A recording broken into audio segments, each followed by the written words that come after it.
do it again. Alan and Jeannie from Peace River, Alberta.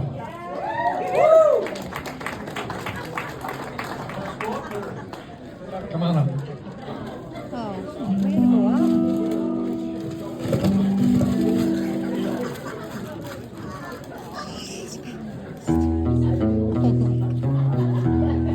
Donna and Paul. Maria and Melinda. Sandy and Kevin.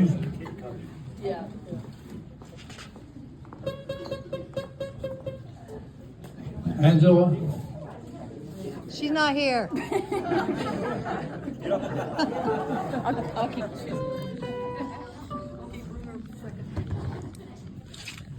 Are we all here? Yeah. Oh, Sandy. Where's Kevin? John? Get up here, Ronnie. All right. And we got some grandchildren coming here. They all gone home? Oh, but they're all here. Oh, they're all here now. There's 11 of those. Am I got that right? I don't know. But he was asking me to count. I couldn't. There's Olivia. There's That's great. There's two from Alberta not here, Rhonda and Nathan. The great grandchildren, they got 9 of those. And there's 3 of those. Allie and Logan and Theo. Right. Anyway, somebody made a remark earlier there about my large family. I had 3 boys, 2 girls. But my favorite daughter-in-law is Jeannie from Alberta. But only when I'm visiting Alberta. Only when I'm visiting Alberta. Okay? Fair enough. Fair enough? Fair enough. There's some here from quite a distance. Shelley, where are you? From the nation's capital. She kept my son Alan Jeannie up one night, quite late, eh? Yeah. 3:30 in the morning. Yeah. Yep. And Sharon and Einer Johnson from Grand Prairie, Alberta. Sharon used to give me rides when I go to Peace River. Give me rides from In a car.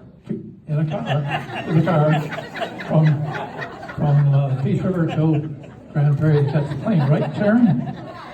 You bet. Yeah. And who else we got? Jack Armstrong's not here. We got closer to home. Benny Alstein still here? No? Well, I want Benny here. Anyway, Benny, his wife got dementia, and he visited her in the nursing home in Northbrook. And one day he went back and he noticed she didn't have her brassiere on. And he complained to me about the staff weren't doing their job. And I said, Benny, you could have put that brassiere on for her. He said, I'd better taken them off. Is Lyle Armstrong still here? And Lyle and I think we know from whom he got practice too. Is John Giles here? Johnny Giles. I was back visiting at the college one day, and John said to me, tell me about he wasn't as good as he once was. Is Tammy here?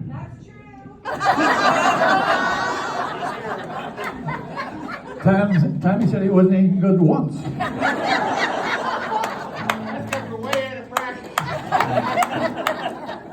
Gladys Spicer. I met Gladys a year and a half ago, more than that maybe, at a dance at the Lions Hall in Navanee. And at the last dance of the evening, Shiloh was playing, and the gal sat up to the front of the hall and all alone, last dance, so I went up and asked her to dance. And all the time she danced with me, she sang in my ear. I thought it was Olivia Newton-John. What a beautiful voice she has.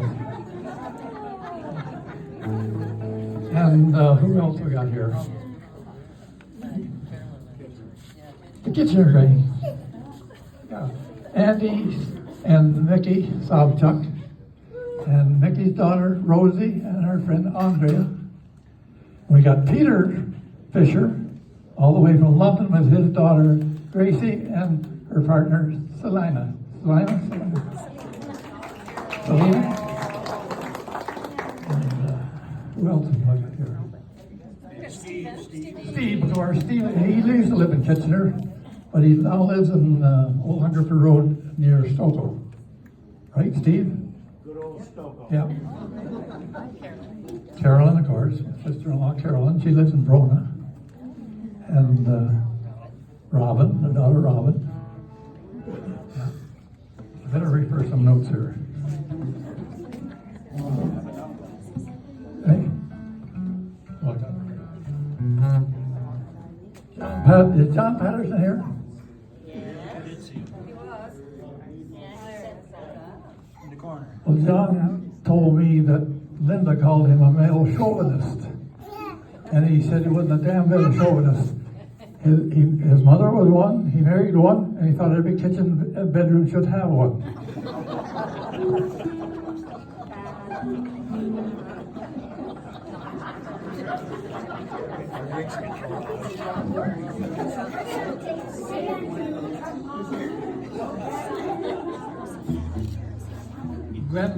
Glenn told me that you should never ask a lady her age, or tell her age. I think Donna Egger remember telling that. This is my youngest great-grandson, Wesley Gerald. I was driving down 401 one day. I was driving down 401 one day and the telephone rang in the car, and it was Evan. And Evan said, Grandpa, we want to name our boy Wes Gerald. I said, well, by all means, I feel honored about that. Yep. But anyway, there's Yet. And the other one is Shirley Lamont. I mentioned her name. The other one is Lona, I think. She's over by Grid. Standing by Grid. Who's that? Mom, standing by Grid. Oh, yeah, I see her now, yeah. Anyway, I won't mention their age either, so all I'll say is they're seniors of advanced age. There's some other ones here at advanced age too, maybe. Paul Dudgeon, he's born in 1933. Garnet Craig, he's gone, I think. He was born in 1934. And Clifford Franklin Clipper's not here. He's born in 1934. 1935 was a good year. And of course, that's the year I was born. And that's the year that the Bank of Canada opened their first office. And I think Stan mentioned that Elvis Presley was born in Tupelo, Mississippi, I think he was born. Jerry Lee Lewis was born in Louisiana. And I think that's just 35.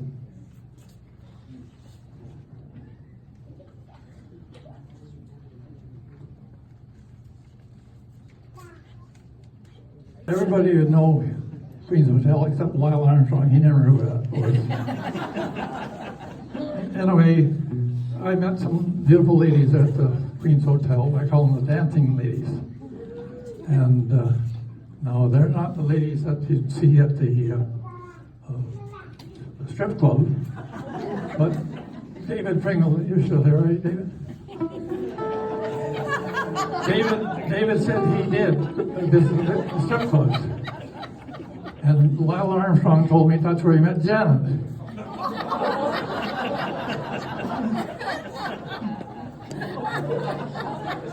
Lang Howard, is he still there?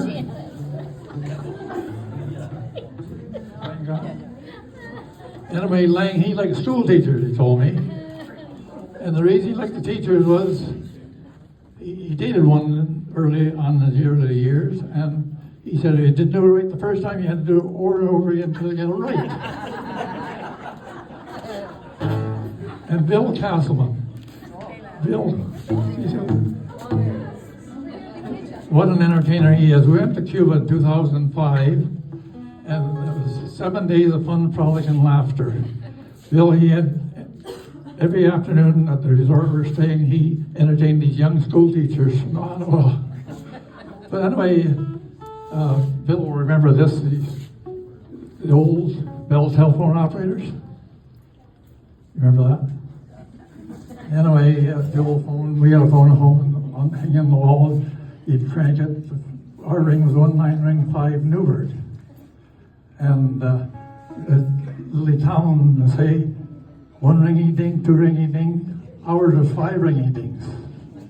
But anyway, Bill said he dated a Bell telephone operator. And of course, those days you put money in the pay phone and Dr. Twainton, and the operator always would tell you when your time was up. I said to Bill, why didn't you like Bell telephone operators? Well, I said, always saying, your 3 minutes are up, your 3 minutes are up.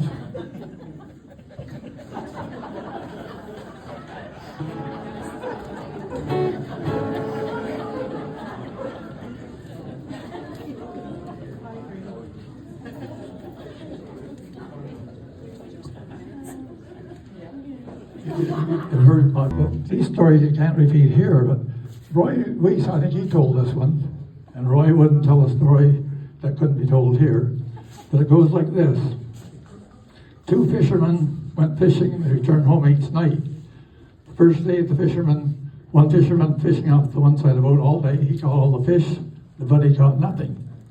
The second day, he fished off the opposite side of the boat, caught all the fish, and of course the buddy caught nothing.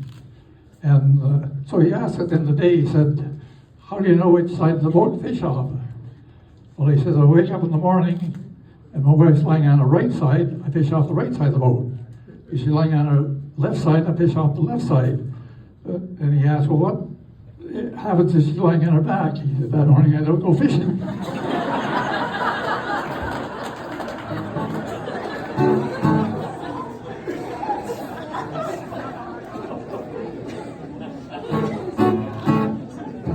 Tom Hinch is here, I believe, eh? Anyway, I go to the coffee shop probably 2 or 3 times a week, sometimes, maybe 4. And of course, a bunch of retirees around the table. And Bill Russell's gone. But Bill and I always sit at the end of the table with at least a little bit of intelligent conversation is going on. But Tom, he's a very quiet, unassuming guy. And but he has some good one-liners. And we asked one time why he's so quiet. He said, it's better to sit and look stupid and open your mouth and remove all doubt.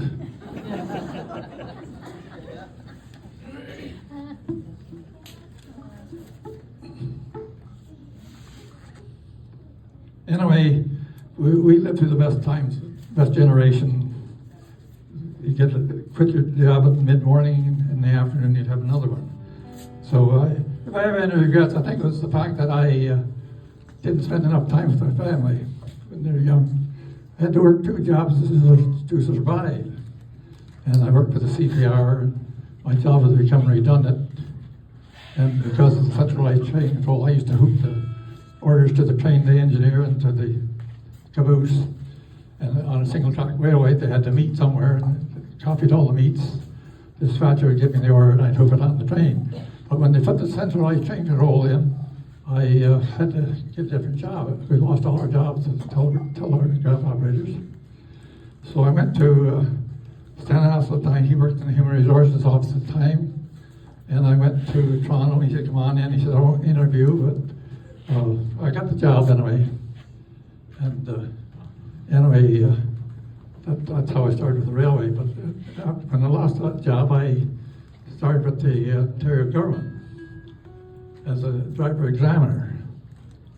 And I was started in Oshawa, driving to Toronto every day, and then I got transferred to Kingston. And that's where I spent 32 years of my career.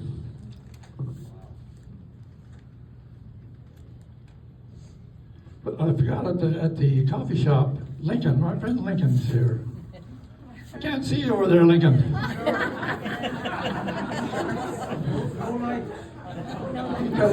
He got his wife Ann here. welcome, Ann. But he tells me the story, and I asked for his permission before I could tell this one. Anyway, we asked why he married a white woman. He said because he wanted a white dishwasher to match the rest of the appliances.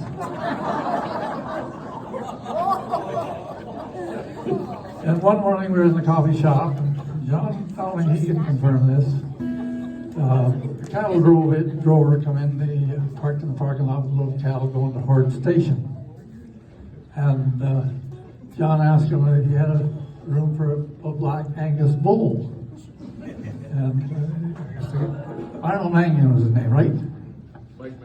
Mike Mangan, sorry. And he asked Mike if he had room for one more. And anyway, he said he'd have to be sold as a non-breeder, he wouldn't get much for him. Anyway, that's my brother from another mother.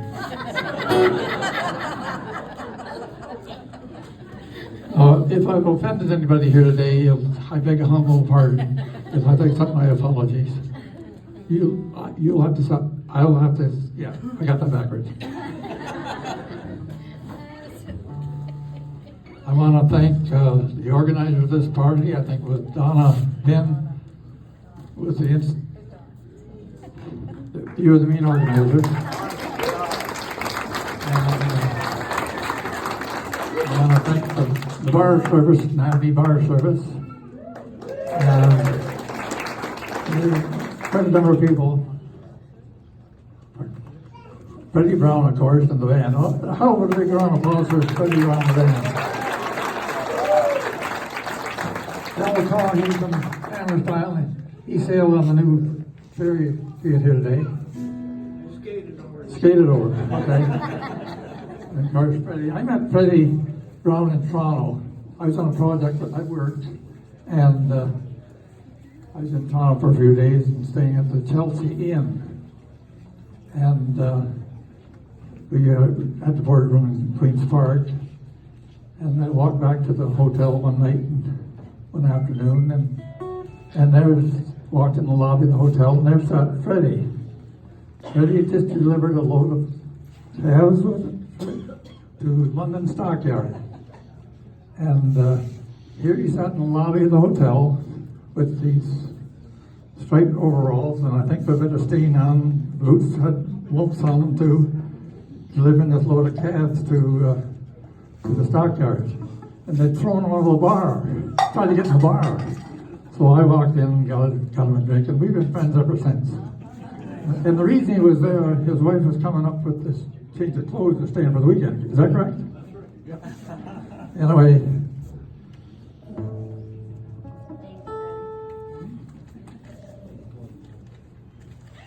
I want to thank everyone for coming here. If I missed anybody, sorry. I'll certainly remember this to the rest of my days, however many or few there may be. Everybody enjoy the rest of the afternoon.